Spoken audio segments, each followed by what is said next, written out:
A good doctor knows that they should probably deal with the more serious health problems of an individual or with the sickest or most badly injured patient in the room first. Kill me later. Hey doc, I've got this really gnarly splinter in my toe. Okay, champ, we'll take care of that in just a second, right after I get the saw blade out of your buddy's eye over here. Is that okay? Now, lucky for us, there's not really any need to implement this level of triage in our own lives on a day-to-day basis. But we can learn a lot from the concept of triage when it comes to trying to improve all the different aspects of our own mental health. Do you really feel like what you need to get rid of your depression is meditation for 10 minutes under a tree? What about making like a kale and lion's mane mushroom smoothie every single day to improve your mental capacity and clarity and focus and energy? It could and probably would help, but that saw blade in your face that is your 8-hour-a-day screen time could probably be checked out first in order to give you the mental energy, clarity, and even just time to focus on those things. Now, I've got to give you a bit of a disclaimer here. I'm not actually a doctor. So hang on one second. Let's just, This is the face of someone who took a lot of time and effort for a full sleeve tearing bit, recorded the audio of the bit, but forgot to hit record on the camera. Fucking damn it. I really cannot believe that I just did not record that bit of me tearing my sleeves. Whatever. I'm not actually a doctor. But what I am is a person who's been mildly obsessed with improving my own life, sometimes to a fault. But in all that work of discovery and a massive amount of experience fucking my own shit up, I've learned that there definitely seems to be a best order when it comes to the work done to improve mental health. Here is the list before the list. Mental health work categories fall basically into 3 simple tiers. First, you gotta remove bad. Then, you can start to add good. And finally, once those 2 more basic categories have been met, you can start to get extra with it. Basically, you can't not be bad if you're doing bad things that keep you being bad. And then you can't get better unless you're starting to do the good things, but you can't do the good things unless the bad things are already out of the way. And then once the bad things are out of the way and the good things are put in, you can start adding in all of those new and quirky and weird and cool things that the gurus and the morning talk show hosts suggest. All right, so here is the trademarked and patented Jake O'Brien way of replacing the yuckies in your head with yippies that will make life so much better in the right order, I think. Addiction is a bitch, and I'm most certainly not an expert in anything other than my own experience, and I'm definitely not trying to oversimplify this into something like substance abuse. Oh, stop that. I fully acknowledge it's not always that simple, and sometimes addiction can take control. So if that's you, realize that I'm not talking to you, but I am saying once that obstacle gets out of the way, everything else will become much, much easier. When you actually really think about it, alcohol is a super dumb thing to put into your body on purpose. It's expensive, it makes you a stupider human, and it is actually literally a toxin that increases your chance of dying in like double-digit different kinds of ways. Here is a short list of things that make me never want to drink again, even though I still do drink sometimes. Hangovers. It makes you act like an actual stupid dummy. It drains your wallet. Chronic brain fog. Hangovers. Hey, You like gains? yeah, well, that's too bad because your nervous system gets so fucked up after you drink that it takes about a week or so, depending on the level of tolerance and the level of intake, to fully recover. But even though most people actually know all of this information, none of this is news to you, right? There is still so much money to be made in the alcohol industry. All right, folks, this is the portion of the show where you guys get to be involved, play a little game of trivia.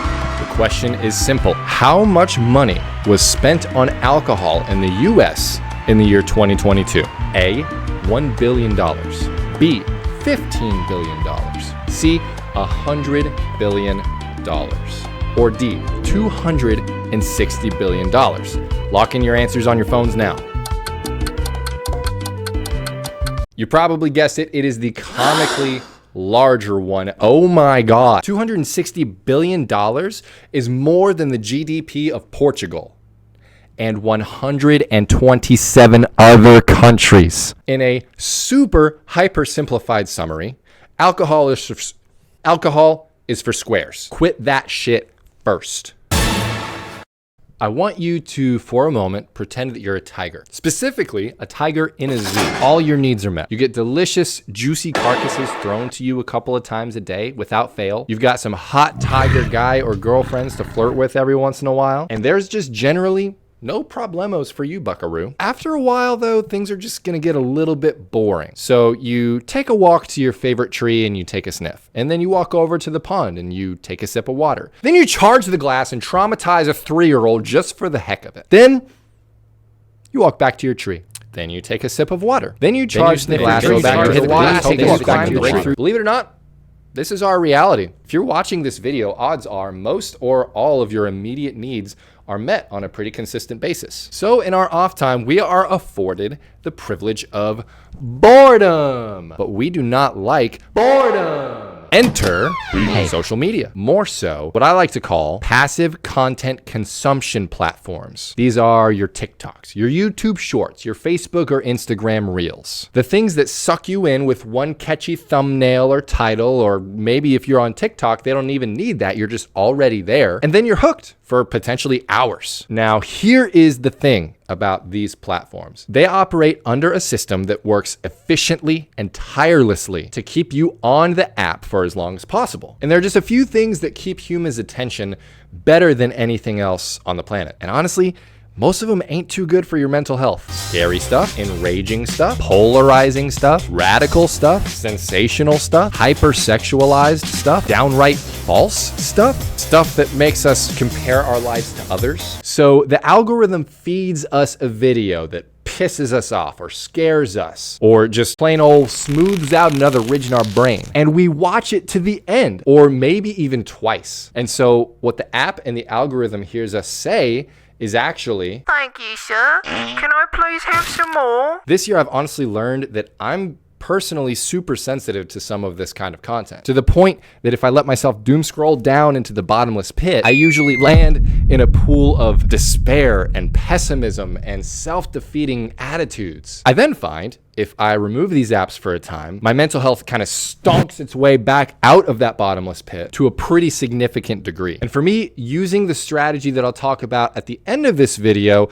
really helped me replace the bad habit of doom scrolling with something a little bit more positive. So stay tuned and give me that sweet, sweet YouTube watch time, baby. All right, so this one is still pretty high on the list, but it's honestly pretty dang simple. And to illustrate this point, I'm gonna toss it over to my best friend on the planet, Logic. Hey, yo, Logic! No, because I don't fuck with nobody. Yeah, I don't fuck with nobody, like at all, nobody. So it's very simple. It's just me, my homies, my fiance, my little puppy I just got, and I don't fuck with nobody. I know that seems a little weird, but I refuse to allow any sort of cancer in my life to spread. So I'm like, fuck it all. I don't fuck with nobody, and I'm just gonna do what I've always done. All right, Logic. Thanks for stopping by, bro. What, brunch? I'm in the middle of something right now, but like we'll get together soon. I love you too. I love you too. All right, see ya.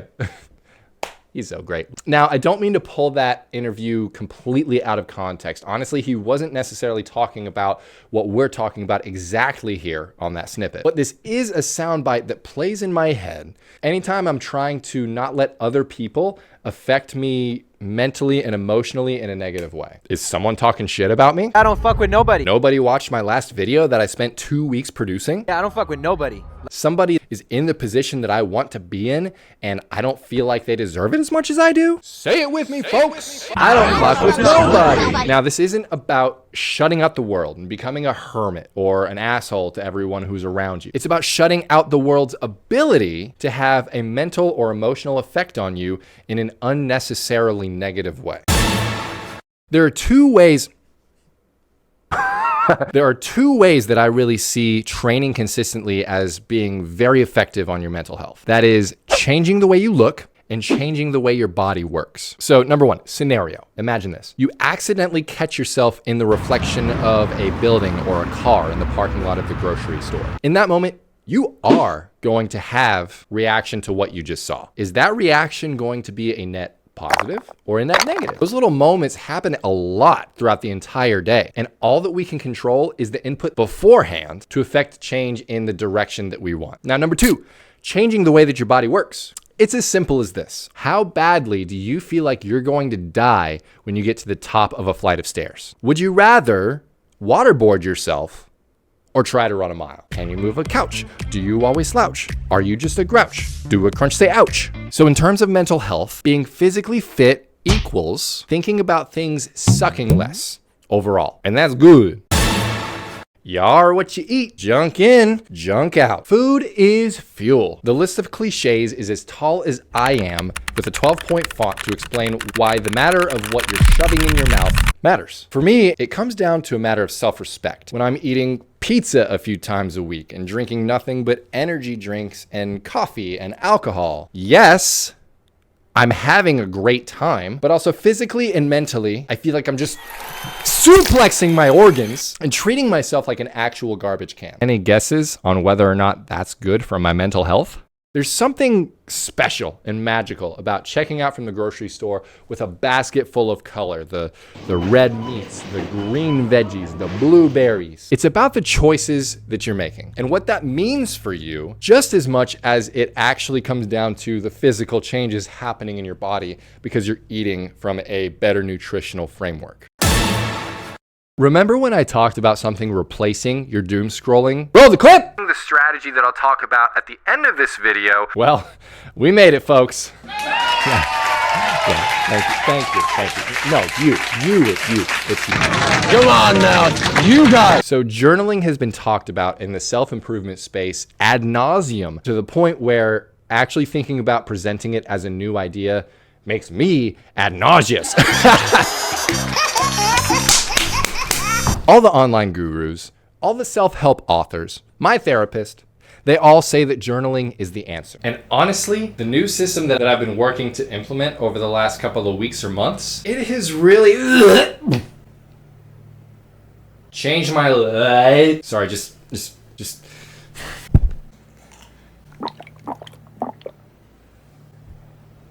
Okay, that should help me over. I really have been carrying around this pocket notepad with me wherever I go, which you can tell from the statement. And whenever I get the knee-jerk reaction to open up my phone, even though I know there's not going to be anything new there, I try to pull this out and I write something down. Could be anything, could be nothing, or it could be everything. As I'm listening to audiobooks or watching YouTube videos that I draw inspiration from, I can instantly store those ideas in a very visceral and tactile way. If I get pissed off, I write about it. If something makes me super happy and excited, I write about it. If my toddler says some really dumb shit, I write about it. Now, this is not necessarily a solution in and of itself, but it is a way to make a path towards making the solution more clear. And once you get it habitualized, journaling can change your life. Oh God.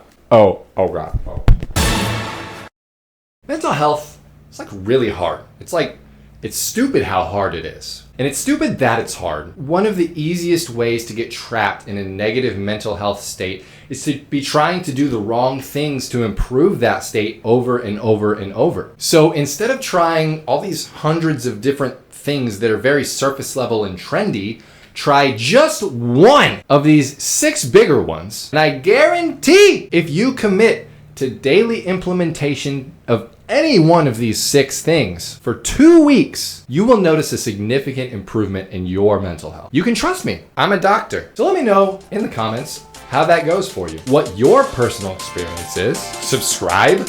1 like equals 1 mental health. And keep your heads up out there. Good night and good luck, bitches.